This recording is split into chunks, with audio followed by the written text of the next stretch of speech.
शुरू अल्लाह के नाम से जो बड़ा मेहरबान और नहायत रहम वाला है। अस्सलाम वालेकुम।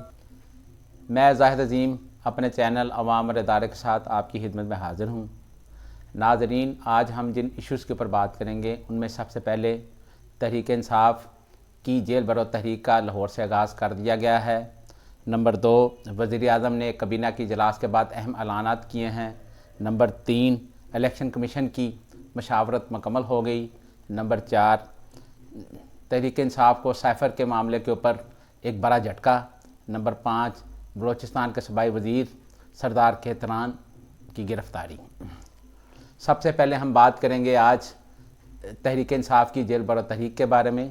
तहरीक इंसाफ ने अपने पहले मरहले में लाहौर से जेल बरो तहरीक का बाकायदा आगाज़ कर दिया है।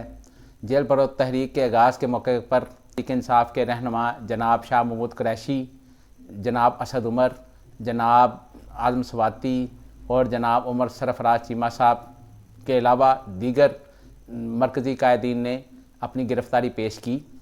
इस मौका पर शाह महमूद कुरैशी ने कहा कि उनके साथ तहरीक इंसाफ के तकरीबन 500 से लेकर 700 के करीब कारकुन भी अपनी गिरफ़्तारी पेश कर रहे हैं।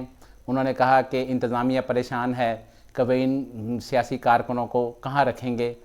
इस मौका पर तहरीक इंसाफ के कारकुनों की एक बड़ी तादाद भी मौजूद थी जिन्होंने अपनी गिरफ़्तारियाँ पेश की। जेल बरो तहरीक को हुकूमत पाकिस्तान के वफाकी वज़रा और पाकिस्तान पीपल्स पार्टी के सूबाई वज़रा ने शदीद तनकीद का निशाना बनाया है। सबसे पहले वफाकी वज़ीर इत्तलात मोहतरमा मरियम औरंगज़ेब साहिबा ने इसको शदीद तनकीद बनाते हुए कहा है कि ये पहली जेल बरो तहरीक है, ये बल्कि जेल बरो तहरीक नहीं, जेल बचो तहरीक है। उन्होंने कहा कि इमरान खान ने जेल बरो तहरीक का आगाज़ अपनी ज़मानत करवा कर किया है। उन्होंने यह भी कहा कि इमरान खान जो लीडर हैं वो ख़ुद तो घर बैठे हुए हैं लेकिन अपने कारकुनान को गिरफ़्तारी के लिए हदायत कर रहे हैं। दूसरी तरफ पाकिस्तान पीपल्स पार्टी के जो सूबाई वज़ीर इत्तलात जनाब शर्जील मेमन साहब ने भी इसको शदीद तनकीद का निशाना बनाते हुए ये कहा कि पाकिस्तान तहरीक इंसाफ जेल बरो तहरीक का बाकायदा शौक़ अपना पूरा कर ले। इस मौका पर जनाब साद रफ़ीक जो वफाकी वज़ीर रेलवे हैं उन्होंने भी कोई कसर न छोड़ी। उन्होंने भी तनकीद करते हुए कहा कि वैसे पाकिस्तान मुस्लिम लीग और हुकूमत किसी सूरत भी सियासी कारकुनों की गिरफ़्तारी के हक़ में नहीं है, लेकिन चूँकि ये इमरान खान साहब का ख़ुद का कहना है इसलिए हुकूमत मजबूरन इनको गिरफ़्तार कर रही है। तहरीक इंसाफ के कारकुनों और कायदीन को गिरफ़्तार करने के बाद कैंप जेल और कोट लखपत जेल में ले जाया गया, जहां पर हमाद अज़हर साहब के मुताबिक एसपी साहब ने कहा है कि यहां पर जगह कम पड़ने की सूरत में इन शायद ये जो कारकुनान हैं इनको लाहौर से बाहर भी जेलों में मुंतकिल किया जा सकता है। पाकिस्तान तहरीक इंसाफ ने हमेशा जो बात कही है उसके ऊपर अमल करके दिखाया है। इमरान खान साहब अपनी लाख कोताहियों के बावजूद भी जिस बात के ऊपर अड़ जाते हैं वो उसको पूरा हर सूरत में पूरा करते हैं। आज उसी की सबसे पहले उन्होंने जेल बरो तहरीक का आगाज़ करते हुए लाहौर से इस चीज़ को साबित कर दिया है कि वो हमेशा अपनी बात के ऊपर अटल रहते हैं और वो हुकूमत के ख़िलाफ़ किसी भी तहरीक को चलाने से बाज नहीं रहेंगे और वो इसके लिए हर हद तक जाने के लिए तैयार हैं। दूसरी जानब वज़ीर आज़म पाकिस्तान जनाब शहबाज शरीफ साहब ने वफाकी काबीना के इजलास के बाद प्रेस कॉन्फ्रेंस से बात करते हुए कुछ अहम ऐलानात किए हैं, जिसके मुताबिक उन्होंने कहा है कि तोशाखाना को हमेशा के लिए पब्लिक कर दिया जाएगा और कोई भी रुकन $300 से ज़्यादा का कोई तोहफ़ा नहीं ले सकेगा। उन्होंने कहा कि तमाम वफाकी वज़रा और मशीर तनहा नहीं लेंगे।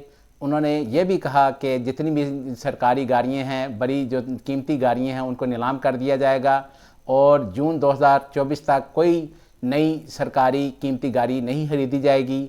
उसके अलावा उन्होंने कहा कि तमाम जितने भी वफाकी वज़रा, मशीर और मावनीन ख़ुसूसी हैं हुकूमत के, वो अपने तमाम बिल बिजली गैस अपनी जेब से अदा करेंगे। उन्होंने सरकारी मुलाजमीन के औकात का भी ज़िक्र करते हुए गर्मियों में सरकारी मुलाजमीन के औकात 7:30 बजे करने का ऐलान किया, जिससे हुकूमत का कहना था कि इससे 200 अरब रुपए की बचत की जा सकेगी। توانائی کی بچت کے لیے بھی انہوں نے شام 8 بجے تک بڑے بڑے پلازے بند کرنے کا بھی اعلان کیا اور کہا کہ اگر کوئی پلازہ بند نہیں کرے گا تو اس پلازے کی بجلی بھی کاٹ دی جائے گی۔ اس کے ساتھ ساتھ جناب وزیر اعظم شہباز شریف صاحب نے یہ بھی اعلان کیا کہ مہنگائی مزید بڑھ جائے گی، کیونکہ انہوں نے کہا کہ IMF کے ساتھ جو ہمارے معاہدے طے پائے ہیں ان کی شرائط کو پورا کرتے ہوئے ہمیں مزید مہنگائی کرنی پڑے گی، یعنی انہوں نے عوام کو مہنگائی بڑھنے کی بھی شنید سنا دی۔ ایک بات تو ظاہر ہے کہ موجودہ حکومت بھی عمران خان کی طرح کفایت شعاری کے اوپر چلنا شروع ہو گئی ہے۔ یہی حکومت جو پہلے کفایت شعاری کی ان چیزوں کے اوپر بڑی تنقید کرتی تھی جب یہ اپوزیشن میں تھے، اب انہوں نے بھی عمران خان کی بات کے اوپر عمل کرتے ہوئے باقاعدہ کفایت شعاری کا اعلان کر دیا ہے۔ لیکن یہ وقت ثابت کرے گا کہ کیا حکومت ان ساری چیزوں کے اوپر عمل کر سکے گی یا نہیں۔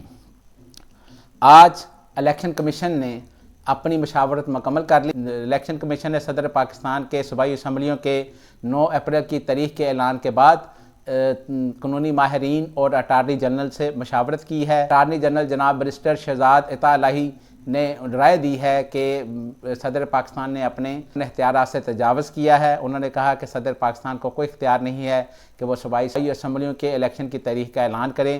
انہوں نے کہا کہ یہ صدر پاکستان کا نہیں بلکہ گورنرز کا ہے کہ گورنر الیکشن کمیشن کے ساتھ مشاورت کر کے باقاعدہ الیکشن کے بارے میں اعلان کریں۔ البتہ انہوں نے اپنی رائے کو لکھ کر دینے سے معذرت کر لی۔ انہوں نے کہا کہ میں حکومت پاکستان کا نمائندہ ہوں، میں ریاست کا نمائندہ نہیں ہوں۔ انہوں نے زبانی اپنی رائے الیکشن کمیشن کو دے دی ہے۔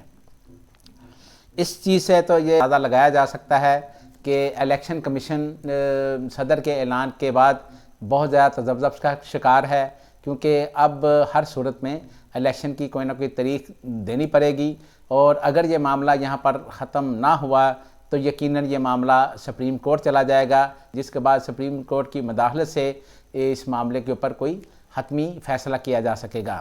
آئین کے مطابق ملک کے اندر کسی بھی اسمبلی کے ڈیزالو ہونے کی صورت میں 90 دن کے اندر اندر الیکشن کرانے بہت ضروری ہیں۔ پاکستان تحریک انصاف کو آج ایک بہت بڑا جھٹکا لگا جب سائفر کی تمام درخواستیں سپریم کورٹ نے مسترد کر دیں۔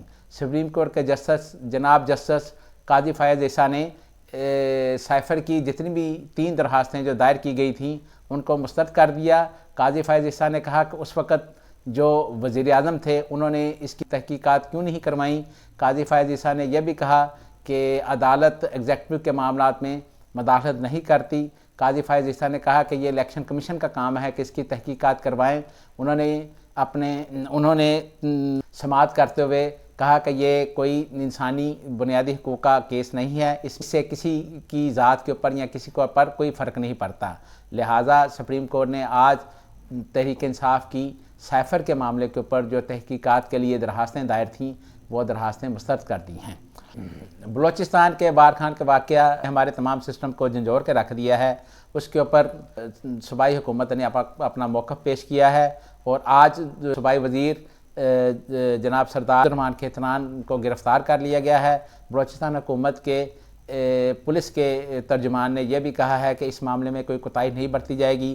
انہوں نے کہا کہ وکٹمز فیملی کو پورا انصاف مہیا کیا جائے گا، اور اس معاملے کے اوپر ملزم چاہے کتنے بھی طاقتور کیوں نہ ہوں ان کے خلاف مکمل تحقیقات کر کے ان کو کیفر قرار تک پہنچائے گا۔ اگر آپ کو ہماری یہ ویڈیو پسند آئی ہو تو نیچے دیے گئے بیل آئیکن بٹن کو دبا کر اپنے چینل کا حصہ بنیں۔ اللہ تعالی ہم سب کا حامی و ناصر ہو۔ خدا حافظ۔